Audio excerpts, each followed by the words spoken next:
Great.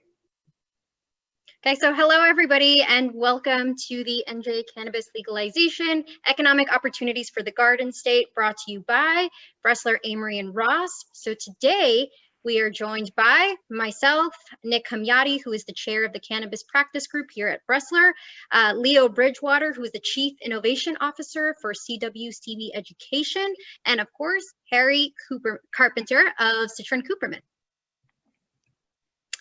So today we're going to discuss the outlook on cannabis legalization, followed by accounting and economic opportunities for New Jersey, local entrepreneurship and social equity, and of course, why is New Jersey primed to be one of the cannabis leaders in the country?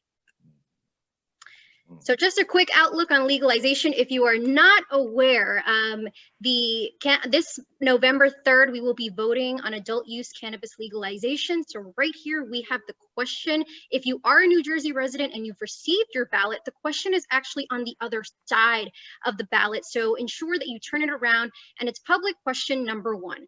Do you approve amending the state constitution to legalize a controlled form of marijuana called cannabis? As of right now, polls are stating that 2/3 of New Jersey residents are in favor of legalization, making for an optimistic outlook. However, every vote counts, so please turn over your ballots, talk to your friends, talk to your family, and let's get this done.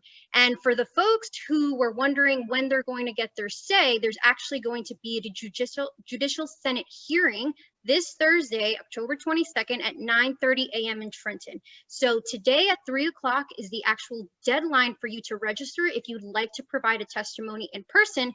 And if not, you can go on the legislative website and email your written testimony. So I encourage everybody who is in favor to please participate, whether in person if you can, or by providing written testimony, because it is important that we get this done, but not just that we get this done, but that it gets done correctly and equitable as well. So starting off, we're going to talk about the accounting and economic opportunities for New Jersey with this burgeoning market. If New Jersey does pass, we'll be the 12th state in the country to pass adult use legalization. Here this is going to be for Nick and Harry. So Harry, right now, the sales tax is at a 6.625%, and every municipality is going to be able to enact their own tax with a maximum of 2%, right? So how exactly is a municipality going to enact this tax, and what is the kind of the negatives of a state who doesn't allow a cannabis operation in their municipality? Well, so obviously, thank you for having me, Jessica. I appreciate that. So as you alluded to, that there's a sales tax of 6.625%. There is a discussion of an excise tax of 2% on top of that. Municipalities have the option. You know, it's sort of like, you know, we sit in this world, in this industry of a federal government that says it's not okay to participate in this industry. But then there's the state government that will allow it on a medical or adult use. But then it really trickles down to the municipalities, and if they don't want to have it in their city, then they're not going to have it. So, I've dealt with this a lot with the folks that have a bright idea of, applying for a license and, have a perfect location, and then kind of weed through the politics, pun intended, and to figure out that municipality is not on board, and it eliminates the entire plan for that particular individual or group of individuals trying to get a license. So, unfortunately, we're stuck with that. If the municipality wants to participate, they're going to enact the tax. That's their way of, making the people in their community feel better about them doing it, because they're adding a tax, and those dollars generally go directly to that municipality. They could justify that, we're allowing this new business that some people still have a stigma about and think it's negative, but we're getting specific tax dollars that we're going to improve. And, the folks that thinks that the parks and the schools and the roads and things like that are specific in my town are not up to par, then it gives comfort to those folks, and the dissenters. So for example. Sure. And so if New Jersey, if this passes and this this type of tax treatment is afforded, would we essentially have the lowest tax rate in the country for adult use cannabis? Yeah, well, it's funny that you say that because cannabis has the highest general tax rate out of any operating business in the country, and we'll get into that a little bit later. But just as an example, Jessica, because I took some notes. Folks on this call may not be aware that there's 3 other states besides New Jersey who are actually voting for legalization, and the excise taxes that they're talking about in those states are way higher than New Jersey. So, as an example, I'm just going to tell you briefly: Arizona, 16% excise tax on top of their already 5.6 sales tax.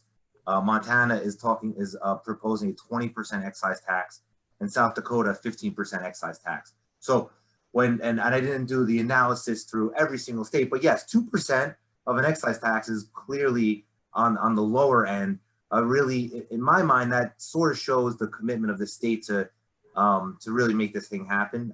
Because I really don't think that a 15 or 20% excise tax in our state is going to be something that the participants in our state want to deal with. And Right. one of the nice Go ahead, Nick. Sorry, one of the nice things that about New Jersey, and I think it's a recognition about what type of market that we're sitting on. I know we'll talk about that a little bit more, but when you're talking about a state with 9 million people, with Philly and New York literally adjacent to it, the market is so large there that you don't have to overtax. Where I think the realities are in South Dakota and Montana, you might have to drive a couple hours to find something. Where Jersey, for better or for worse, we're on top of each other here, and there's definitely going to be a robust market, assuming that this moves forward. And Nick, I was going to just add to that some of these other states are more rural, and there tends to be more dissenters, and I think that folks in those states, Montana, South Dakota, they need to be comfortable that they're getting enough tax dollars to, allow this to kind of come through in their state. Whereas we have a pretty positive, opinion in New Jersey as well. So I think combined with what you said about the density of New Jersey and the fact that there's more dissension in some of those rural states, I think that's another reason you see a big disconnect between the excise tax.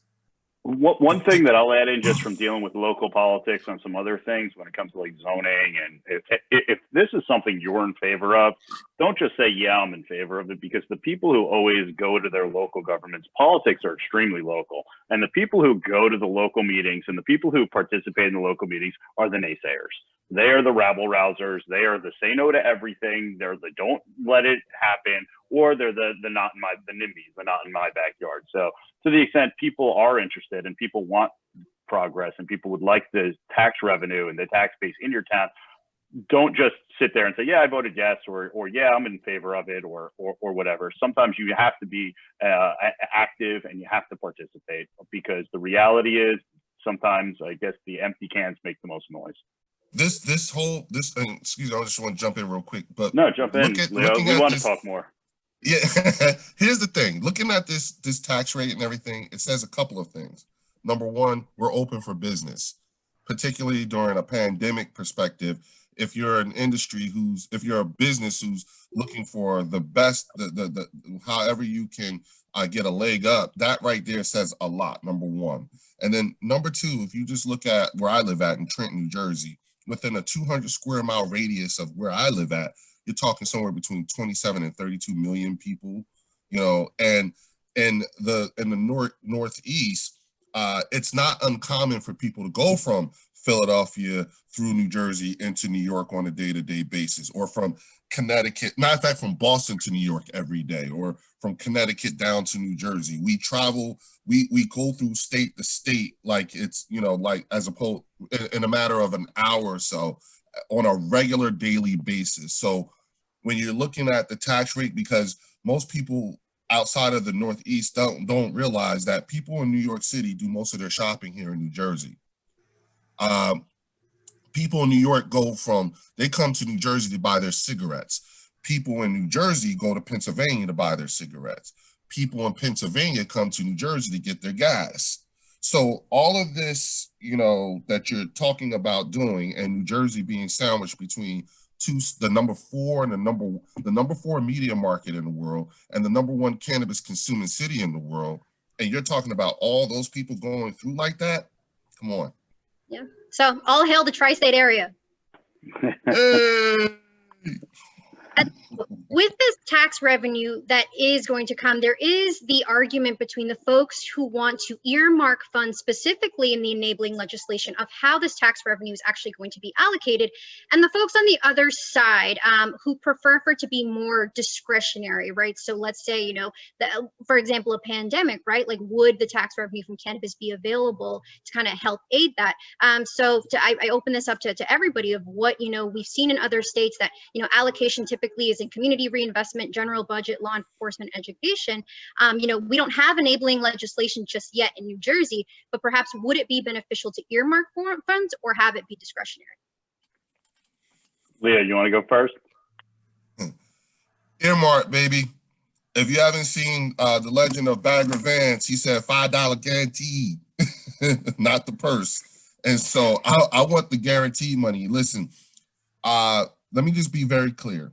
As an African-American man living in these United States, I do not like to use the term reparations when talking about cannabis or hemp or any of that. I think if you do that, you devalue the word reparations. But I do believe in restitution, and I need to be made whole from this, because this was historically used to do something to me, not me black man, me black people. And so what that restitution would look like to me is in the community reinvestment. It would be. Now, the thing is that given our current status, as far as not having been still going through a current pandemic, also going through an opioid abuse and addiction epidemic at the same time, will that happen? I don't know, but it is what I am fighting for. And I agree that I think that the system works better when you have the specific designated use of the funds. If you look at one of the biggest success stories was Colorado, and they specifically earmarked the funds for roads and education primarily.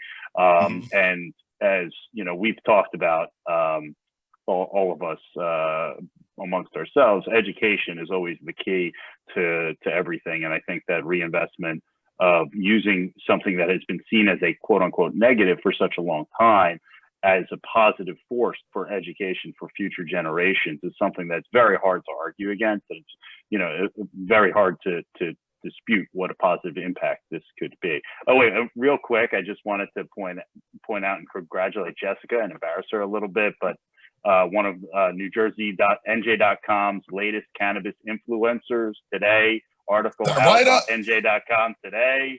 Thank you. Check her out. Leo, also cannabis influencer, and Harry and I are just here. We're just luggage. They're just carrying us. Oh man, please, whatever, man, whatever. But that write-up on Jessica was dope today. If you haven't watched that, if you haven't read it yet, it's the truth. I feel better.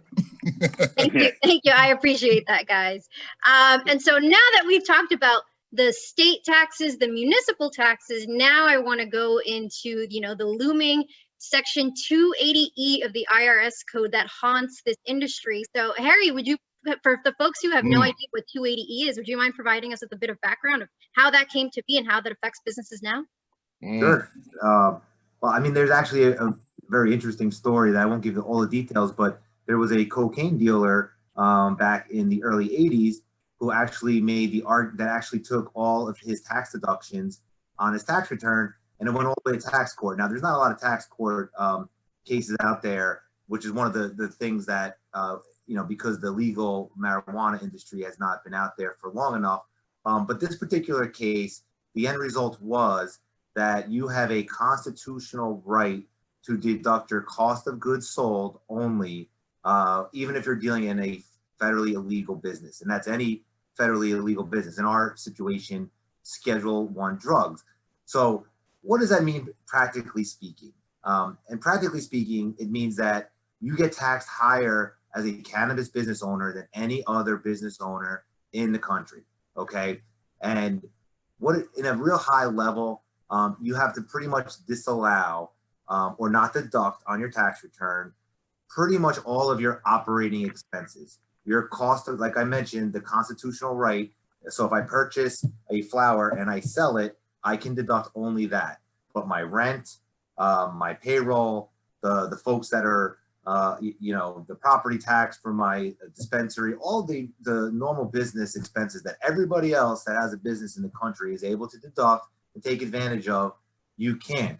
So the hurdle, this is the elephant in the room, because it's not known by a lot of people. We're an accounting firm, and we're very knowledgeable of it, but most people, they just aren't. But at the end of the day, when people think numbers and they think forecast, and they're putting together their projections for their investors, for their applications, for themselves, a lot of people think of revenues, expenses, and net income.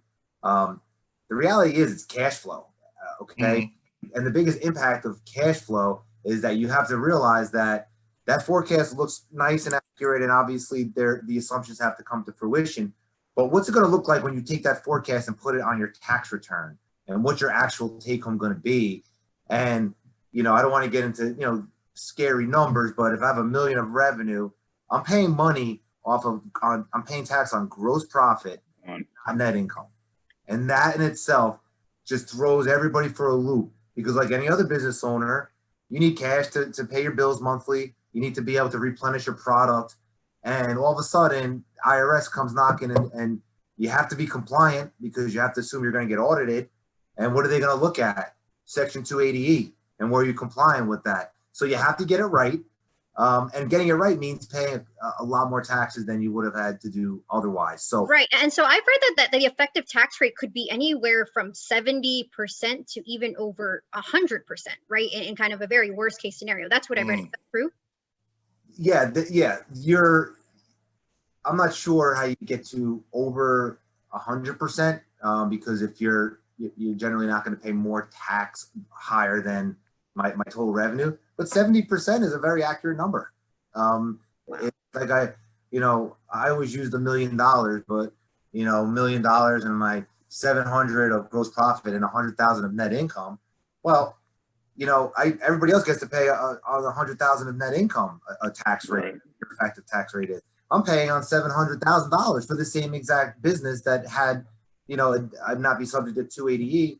I wouldn't have. So it's 2, 3, 4, 5 times the tax rate than you would normally have to pay, just because of this one tax section of the tax code, which I believe is only about 76 words, believe it or not. Right. And so is there a difference? But this is only for plant touching businesses, right? So I just want to make that clear, because I know there's some folks who don't want to be involved in plant touching business. If you're more of a cannabis ancillary service, law firm, accountants like we are, we're not subject to 280E. That's absolutely correct. So it distinguishes very clearly that 280E is related to the trafficking of Schedule 1 substances. And unfortunately, ridiculously, cannabis is still a Schedule 1 drug, similar to heroin and what I'll call the real sort of Schedule 1 drugs. But anybody, and 280E is... Cocaine Schedule 2, by the way. What's that? Cocaine Schedule 2. So cocaine Schedule 2. So this is worse. Marijuana Schedule 1. It's ridiculous. Heroin is Schedule 2 too. Heroin Schedule 2 too. All right. Yeah, heroin is a Schedule 2. And I just want to say real quick, 280E is the reason why cannabis hasn't produced very many millionaires yet. Not as many millionaires as it could have. This is the one thing that is really preventing a lot of people from becoming. 280E is what takes the hooray out of the green rush. And don't become the green rush just turns into a green push. Right. And so all of these cannabis companies are paying the state, municipal, and federal taxes at much higher tax rates, but yet they could not receive any sort of relief from the government in terms of stimulus for COVID, correct? Exactly. And then they're going to make us have to pay some of this back.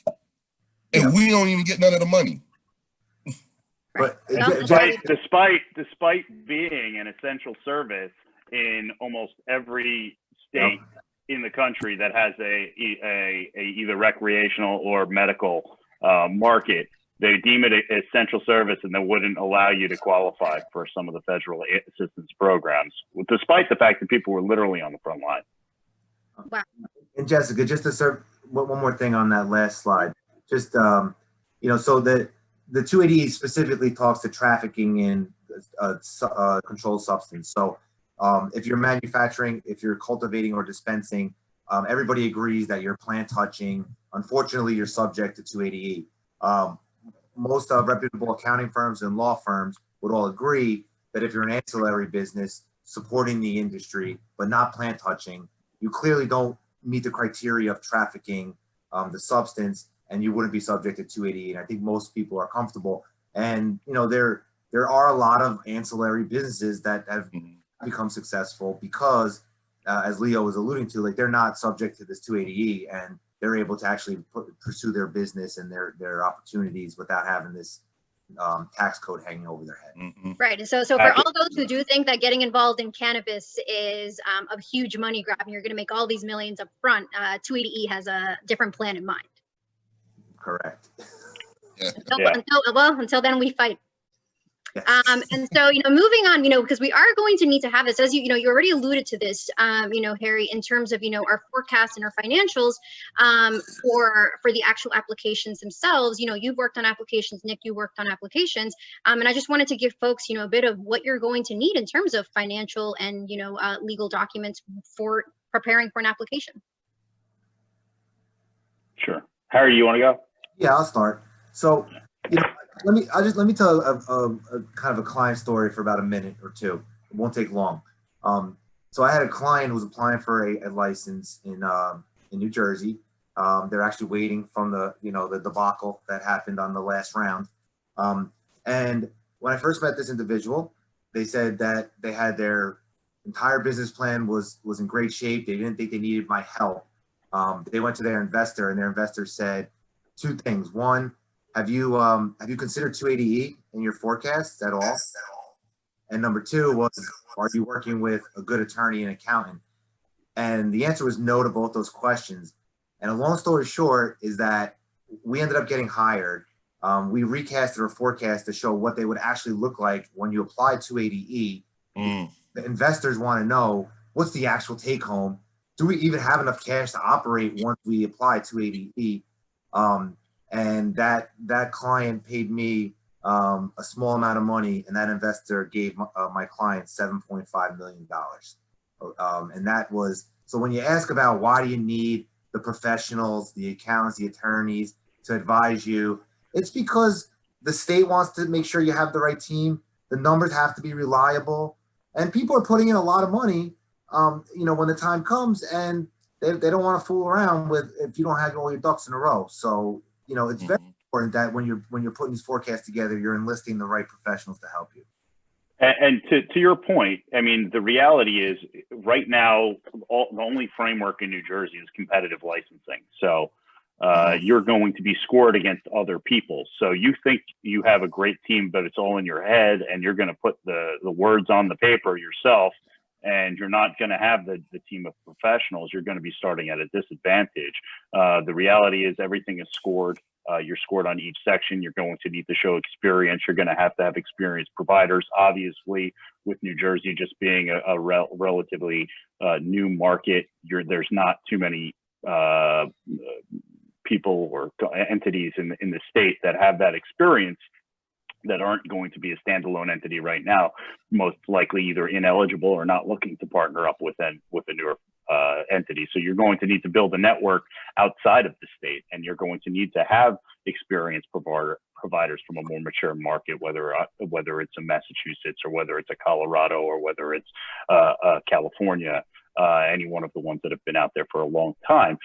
So there are a lot of partnerships. There's a lot of synergies. You're going to have to show that you have the ability to work with the existing stores and dispensaries and cultivators now, because one of the questions on the last round was, ability to source product. If you want a dispensary, you've got to show that you're going to be able to work within the industry as it is building. And obviously there's a social equity component, which you guys, I know, are going to touch on in a little bit, which that's another thing. What's your commitment to the formation of the industry and the way that the state and the influencers are looking to push the marketplace towards? So it's not as easy as being like, hey, I have a friend who knows how to grow marijuana. There's a lot of requirements that you need to make sure that you have your ducks in a row, and advisors, professionals, and other people who have been in this industry, who have been through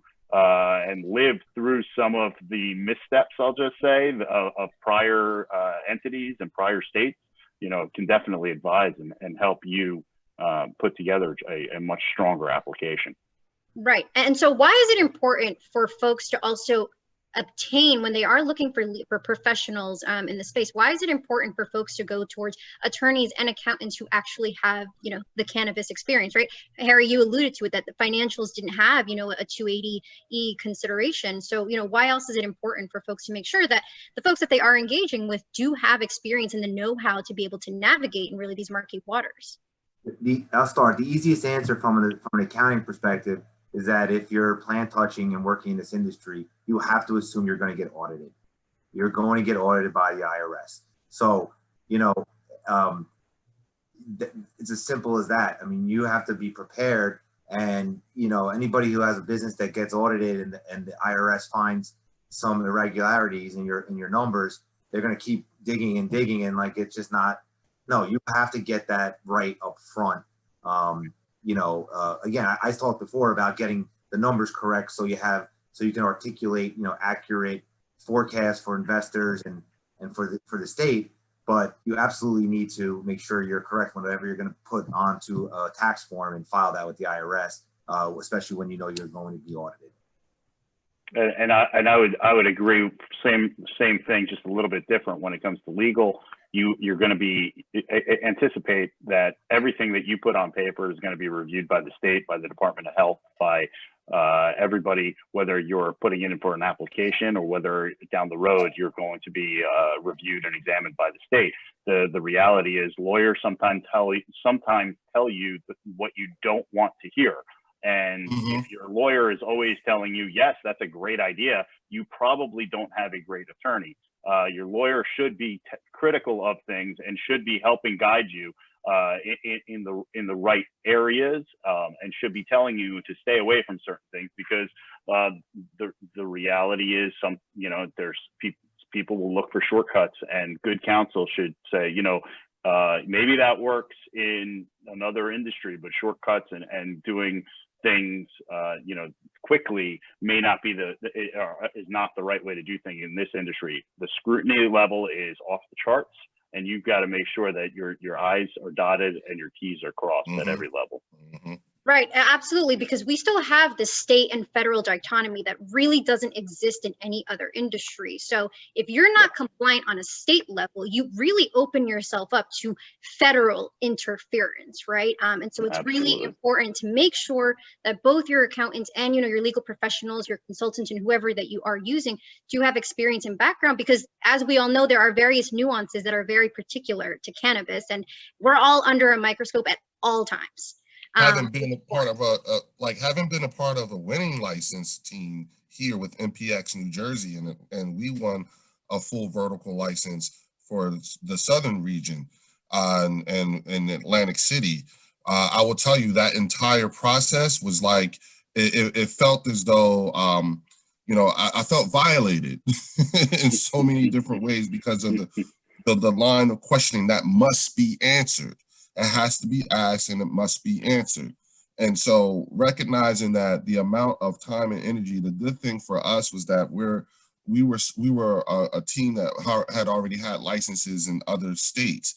And so the way we did things was all in-house, and we ended up with the highest grade in the entire state when it came to the licensing aspect. And the things that went into that, I will tell you, you're going to have to get used to the idea also of having to spend a lot of money just to get through the application process. Right.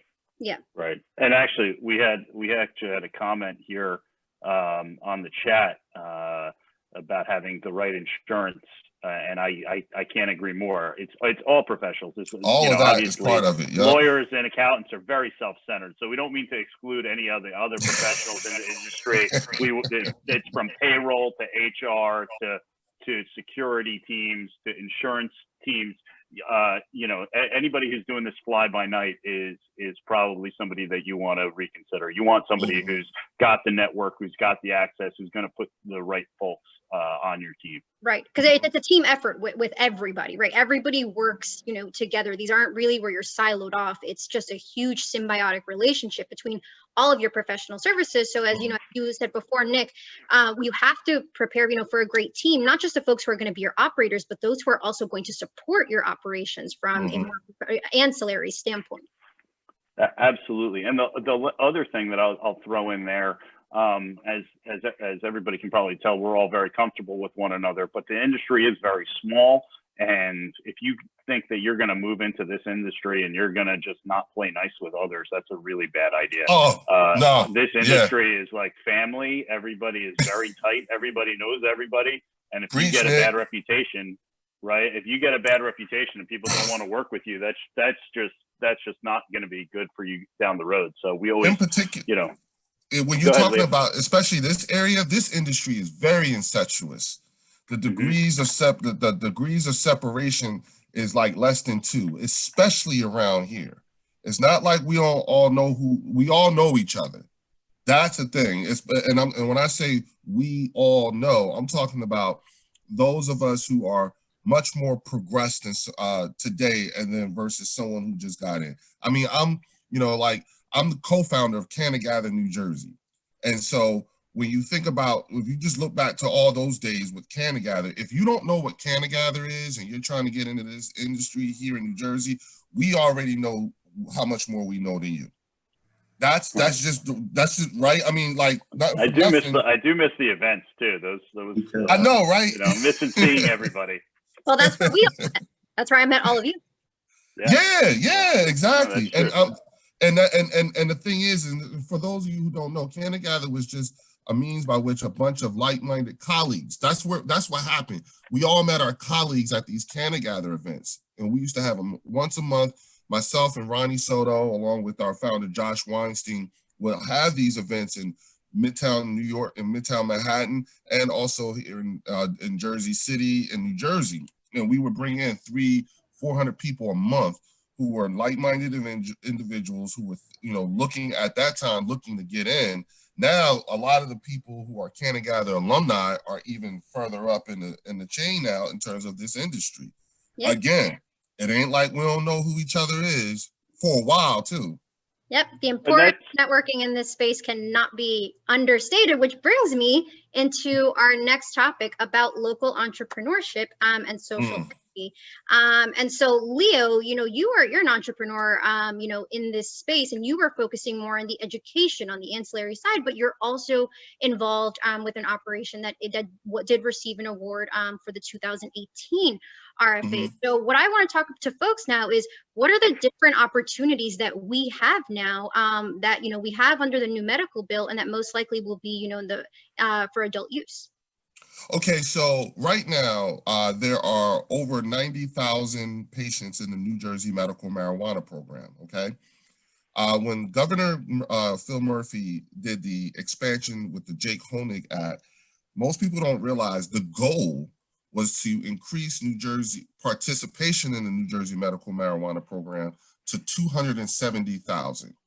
And right now we're at 90. Now understand something, when I first got into the medical marijuana program, there were only 7,000 people enrolled in this program. And that was in 2015. And we're at 90 today. And that's with expansion, the whole 9 yards. So the shoring up of the New Jersey the shoring up of the foundation of the New Jersey medical marijuana program is now more paramount than any other time in history because of the current COVID situation. And to Harry and Nick's earlier point, what COVID did was it proved to everybody that, number one, our industry is pandemic proof. Number two, it showed that right now the entire country now qualifies for a medical marijuana card based off of anxiety and post-traumatic stress corona, okay? And so now you also have to look at the fact that you have 50 million people. Let's consult. We're not giving medical advice, Leo, though. Let's. No, I'm just saying, hear me out. We have 50, we have to build a framework. May qualify. Sorry, the lawyer had to throw it a little bit. Okay, yeah, you're right. We're not everybody. Well, cannabis was deemed essential here, in New Jersey for the medical side, and in 20 other states as well. And that's historic, because that is the first time that cannabis was deemed essential ever in history. I'm just kidding around. CYA, that's what he's doing. He's being the ever-present lawyer. That's all. That's what you see. That's what you want. That's if you're looking to get in, you want that kind of lawyer who's going to catch that type of stuff. Yeah, so Leo, when people are looking into getting in, and there are these types of licenses available, right? Yours was on a vertical, right? So some folks may not understand what a vertical type of license entails. What does that entail? A vertical license means everything. You have a license from everything from seed to sale. Dispensing, processing, transportation, delivery, consumption, the whole 9 yards. Versus where we are moving towards now, which is the horizontal model, where each of the things I just listed is actually an individual license that you can actually go for. That allows for more people to get in, more ways to get in. But when we look at the ancillary aspect of this as well, that's something that deserves a lot of attention. When you look at Colorado, year before last, it was $1 billion in revenue for plant touching businesses. It was 1.5 billion in terms of revenue. This is the old adage that you'll hear. The people who made the most money during the California gold rush was really the people who never even touched the gold. And so looking at what's happening now, we have take what you do for a living right now. If you're looking to get in and just take the word of the company you work for and just apply cannabis to it, you'd probably be one of the first to be doing it. We're at the beginning of the end of prohibition on cannabis, and this is a whole new industry that's still in its infancy stage. Right, and so actually what some folks may not actually realize, because you touched upon it, Leo, in Colorado, of how much the ancillary market made, but actually the ancillary market in cannabis is double the size of the plant touching business because of how much support is actually needed, which is why, there are some folks who may want to, apply for something that's plant touching, but I also did want to make this applicable to the folks who have no interest in actually touching the plant, but who just want to provide, that level of support. And here we have, 3 examples, right, from education to legal to accounting. All of us make up a living, breathing example of ancillary in the cannabis business, and we just touch it. And so I think, Jess, you flipped me the article the other day too. The #1 supporter of the cannabis initiative in New Jersey is Miracle Grow. So when if I know that we obviously have a very strong securities practice and securities background, and people always tell me, I'm looking around this market. What do you think? What's a good cannabis company? Scott's Miracle Grow. There you go. You got an ancillary service provider, and they are full-born. Don't in the industry. Don't let them fool you with their little things. They are a big. And they ain't shy about it. They're not even shy about it. No, but that's another great example. And then as to Leo, to use your line with the gold rush, my buddy who's been out west selling some pharmaceutical grade equipment, which can be used for extraction, and was using food service and other things, has told me for years, hey, you can make a lot of money selling the picks and axes to the gold miners. So that's another. The way that he's been looking at it for a number of years. So, but yeah, absolutely, the robust economy that we see here. It's not just like a handful of people growing plants. It is a robust economy with tremendous job growth and opportunity. And Jess, I just want to emphasize the one thing Leo said. It just really hit home, because this was me, years back. Take what you do, and if you're passionate about cannabis, see if you can apply it to this industry. When I found out that there was an opportunity for me to provide what I've been doing for 20 years, a professional career, and apply it to an industry I'm incredibly passionate about. I go to these conferences and I go, wow, I wasn't the only one that thought that. And you will see the security system company, that security forever, the growing people who typically work with farms, and on and on and on. And you're like, wow, these are all people like me who have been doing their career and working, but have seen this opportunity, and it's a blessing.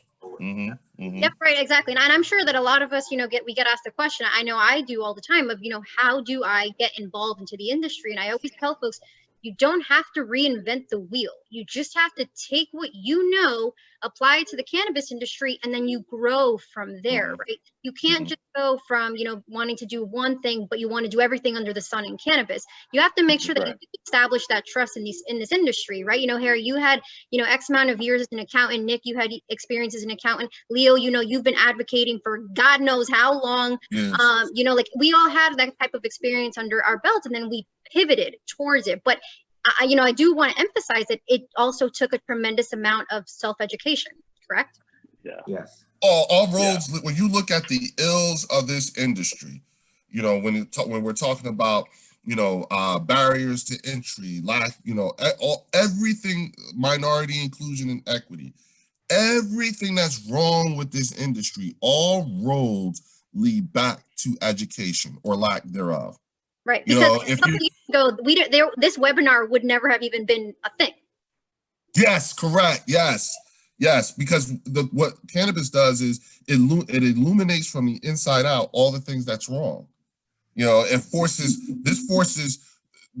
forces some rather difficult conversations to be had. And to be quite honest with you, when you think about it, it probably would take cannabis to make us have these difficult conversations, particularly when it comes to race relations, equity, and all that stuff. Because what's the one thing about cannabis that we all can agree on? It makes the strangest of bedfellows. I mean, come on, John Boehner, you know what I'm saying? And like really, and that's what it is. It forces us to have these conversations or be acceptable of these kinds of conversations. The nice thing is that it's unique to see an industry. I mean, obviously the industry has been there. It's just never been it's always been a gray or black market. But and I know you're going to jump into part of this coming up, but it's not perfect, but it's unique that the opportunity to forge what type of industry it's going to be, the shape of the industry. And it's not going to be perfect for everybody, and it's always going to be a push and a pull, but it is so unique to see that, the social equity and the inclusion and the different efforts that are being pushed. I don't want to say that it's definitely been a push and there's a give and take, but it's such a unique thing to see how the industry has embraced it, at least here, or as the market's gotten more mature. I know that it's Massachusetts and Jersey have really been trying to lead that initiative. Yeah, sure. And so, and these are definitely hard conversations, which would lead me into this one, right? So, if you're involved in the cannabis industry, then you're also aware of the history of cannabis and the fact that its illegality is really rooted in a discriminatory intent. And so, Leo, you've been advocating, like I said, I don't know for how many years, really, for social equity in the space, right? You helped get, PTSD into the medical bill. And so when folks that, we hear these terms a lot: social equity, social justice, right? We're both part of Minorities for Medical Marijuana. We're very aware of this, but maybe there's some folks yet who want to get involved, but who may not know what it is we're talking about. You want to just shed some light on that? Well, one of the things you have to realize is that, particularly today, when you say if you ask 10 different activists what's social justice and social equity, you're going to get 10 different answers. And so if we're going to be, as of October 20th, if we're going to be time appropriate, or October 21st, if we're going to be time appropriate, then the first thing we need to do is we need to be able to really clearly define, what does this mean when you say social justice and social equity? Well, social equity to me is not just, it's not just terms, but it's names now. So when I say names like Shayun Adedeji, Hope Wiseman, Shonda Macias, you need to, because you need to know what it looks like in practical, not in theory. Now, when you talk about social justice, then I'm talking about full legalization and not decriminalization. Those of us who already know, who've been doing this for a while, can tell you there is not one example in these United States where where decriminalization has actually worked.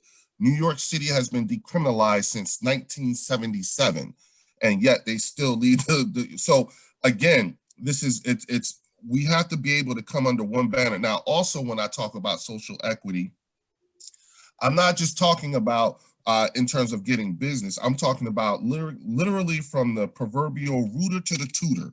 So I want representation in the policy making. I want representation in the enforcement. I want representation in all aspects of this industry, to include the lawmaking as well. So those are, and then on top of that, you know, again, like I said, education, education, education, because if you look at the way things are going and the way they're talking, it's looking like we're going to be making a mistake right off the bat because of the way they're building it. So you know if your lawmakers are talking to the correct people based on the words that they use and the terminology and how it's being applied. Right. And so for the folks here, you know, who are in New Jersey residents, like you may not actually be aware, New Jersey spends $143 million a year prosecuting cannabis arrests. So on average, about 96 people get arrested per day. So by the time that we finish this presentation, 4 people on average would have been arrested. For what tends to be really small cannabis distribution. And so actually in the past 10 years on a national basis, law enforcement has arrested more folks for cannabis possession than for all violent crimes combined.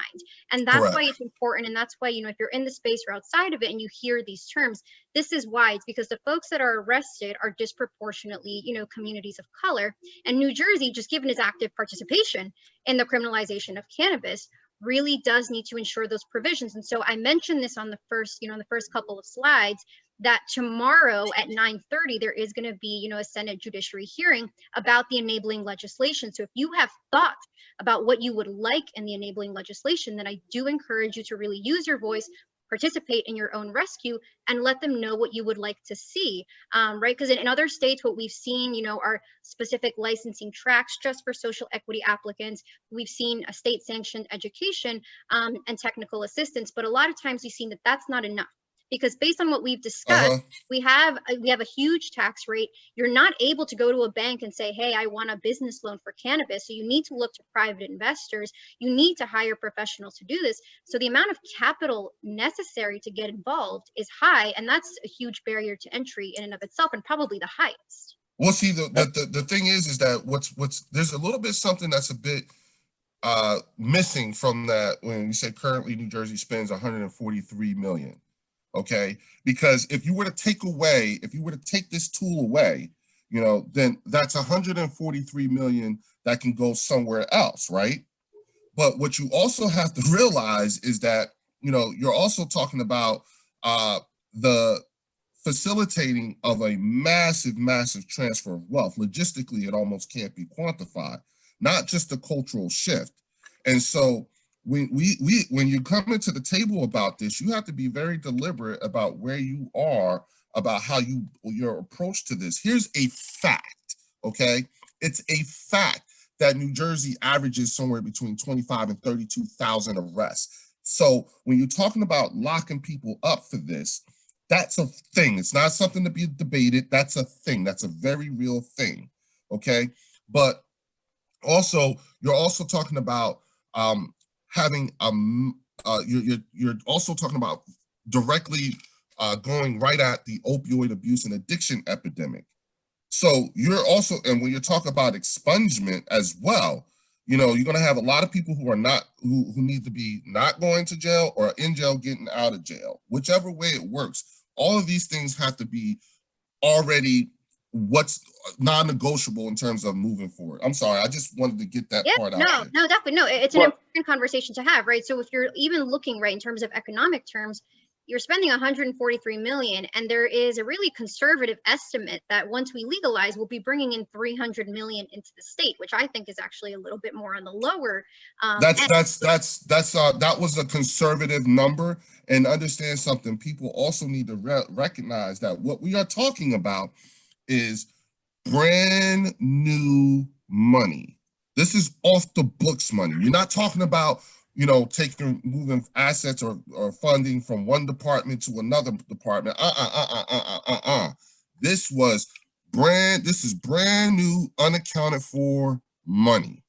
And we just found out from the governor that we're lighting behind about $4 billion already. So recognize that this is the one scenario that we are currently in right now that transcends social equity and social justice right now. We're in the midst of a pandemic and they need money. The state is in a perpetual robbing Peter, got to pay Paul. So we have to be able to have our talking points down pat when talking about this. I'm sorry.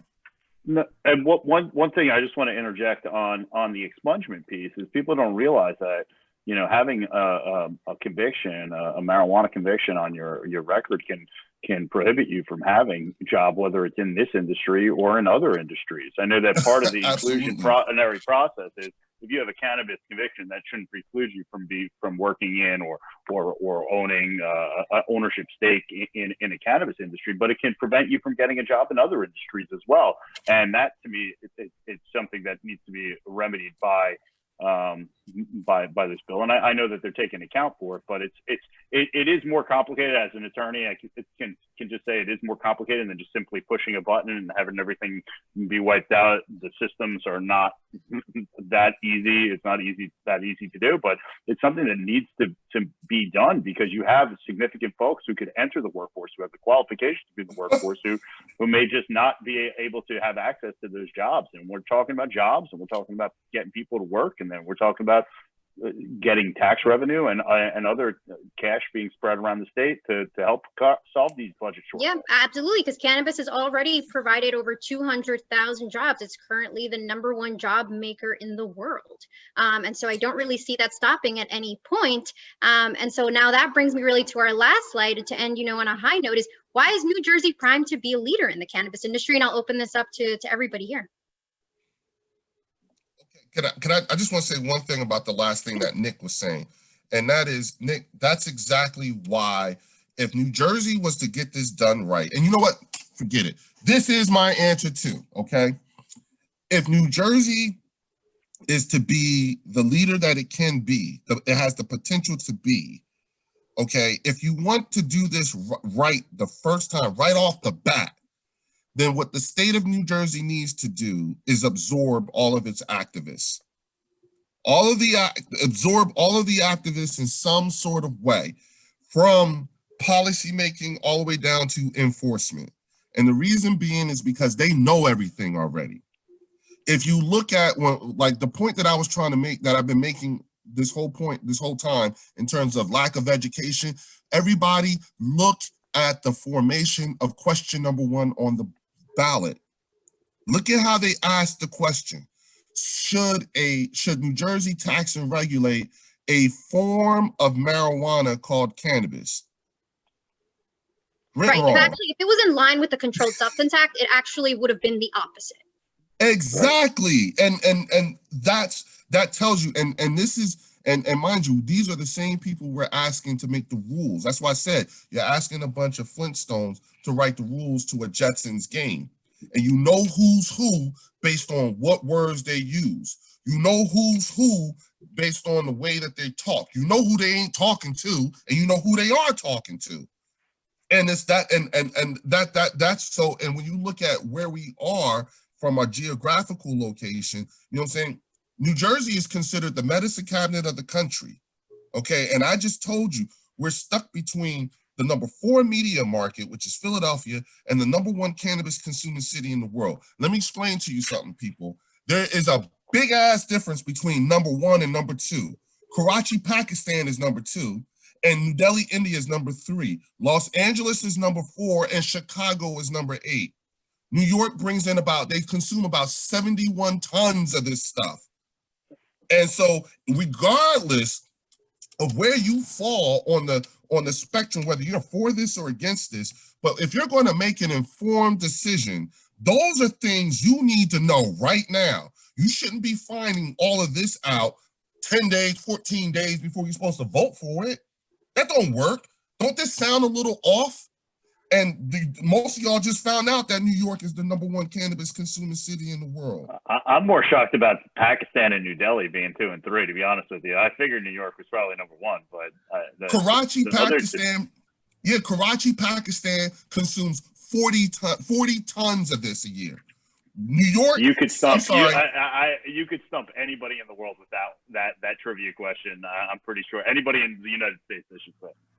That's crazy. And the thing is that, you know, even, and for those of, and this is one of those things that transcend the norms in terms of when talking with your neighbors. Because I go to Pennsylvania and New York. The one thing you don't do when you and somebody, you don't go in somebody's house and tell them what you're going to do in their backyard. It don't work that way. But there are certain messages that do require them to consider. Hence why if you live in the United States of New York City, you might want to rethink your relationship with your next door neighbor, New Jersey, because they're about to go for adult use. And half of California is on fire. So where do you think all that smoky ass weed gonna go? That's what's coming. And we're about to go for adult use. These are things people need to know in terms of when making their decisions. And also, last thing, please look on the other side of question or the ballot. The questions are there. Please make sure you fill it out and get your ballots in the mail. I say peace. Thank you, Leo. Of course, Leo. Thank you so much. And what was the question again? All that right there. But got can together. Yeah, and just to echo, the reality is we have a very small state that's densely populated, and you know, if there's one thing New Jersey knows how to do, it's how to regulate things. So having something that's a highly regulated market is not something that's going to be foreign to New Jersey. So assuming we can, you know, get out of our own way, it's going to be a humongous success. But I do think that it's positive that there is public comment, and there is always trying to improve the process. And I'll just add that, you know, Massachusetts just passed, I believe yesterday, the delivery service is for cannabis, and they gave it 3 years for it made it a social equity requirement. So diverse ownership only for the first 3 years, because Massachusetts really missed the boat a little bit when it came to inclusion and diversity. So that was their way of trying to resolve that. I forgot the CLE codes. I did throw them in the chat. It's VOTE, VOTE, and the second code is NOV3. So if you're getting CLE credit as an attorney, it's VOTE, and then NOV3. That's code 1 and code 2. Harry, you have anything, or Jess, anything else you want to jump in? How can I follow after Leo?